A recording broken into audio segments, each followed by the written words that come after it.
Di tengah dorongan pemerintah daerah agar para perajin perak di Desa Celuk untuk mematenkan hasil karyanya, ternyata para perajin yang ingin membuat hak paten masih mengalami kendala di lapangan. Salah satunya proses pembuatan hak paten yang membutuhkan waktu yang lama.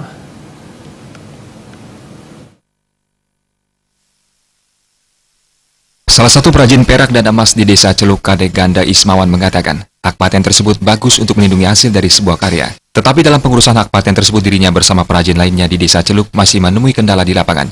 Dikatakan Kadeganda Ismawan, pembuatan hak paten membutuhkan proses dan waktu yang cukup lama. Akibatnya membuat para perajin enggan membuat hak paten untuk hasil karya. Di satu sisi ketika para perajin telah memiliki hak paten untuk sebuah hasil karya dan diklaim atau dilanggar oleh orang lain, waktu untuk mengurus dan penegakan hukumnya mengharuskan perajin ke pengadilan dan proses penyelesaiannya membutuhkan waktu yang relatif panjang dan berbelit-belit, sehingga sedikit tidak menguras tenaga dan pikiran para perajin untuk mengurusnya.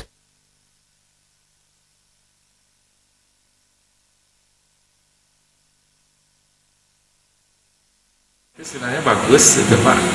Jadi memang untuk setiap karya itu mesti kita patenkan ya, sehingga kita bisa dilindungi. Cuma yang jadi kendala kita di lapangan adalah karena banyaknya produk kita, kemudian pengurusannya itu makan waktu yang cukup lama. Di samping itu setelah itu biasanya kalau sudah kita punya paten, nah penegakan hukumnya itu kita masih terkendala, utamanya karena kita kan masih skalanya masih skala menengah, kecil menengah ya.